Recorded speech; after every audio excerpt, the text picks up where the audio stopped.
और पंजाब पुलिस में first rank promotion का सिलसिला जारी। सेंट्रल पुलिस ऑफिस इंस्पेक्टर ओहदे पर तरक्की पाने वाले रावलपिंडी डिवीजन के 62 अफसरान को रैंक लगाने की तकरीब। आईजी पंजाब डॉक्टर उस्मान अनवर ने प्रोमोट होने वाले रावलपिंडी डिवीजन के अफसरान को इंस्पेक्टर ओहदे के रैंक लगाए। प्रोमोट होने वाले अफसरान के वालिदैन बच्चों अहल खाना की बड़ी तादाद में तकरीब में शिरकत। आईजी पंजाब डॉक्टर उस्मान अनवर की तरक्की पाने वाले इंस्पेक्टर्स और उनके अहल खाना को मुबारकबाद। पंजाब पुलिस में जापान की तर्ज पर इंफ्रारेड अल्ट्रासाउंड सेंसर टेक्नोलॉजी से ट्रैफिक मैनेजमेंट में बेहतरी आएगी।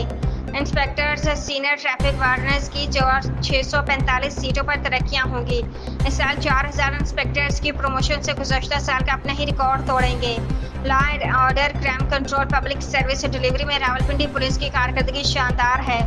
डॉक्टर उस्मान अनवर, पंजाब पुलिस में एहतसाब का अमल किसी भी दूसरे महकमे से कहीं ज्यादा है।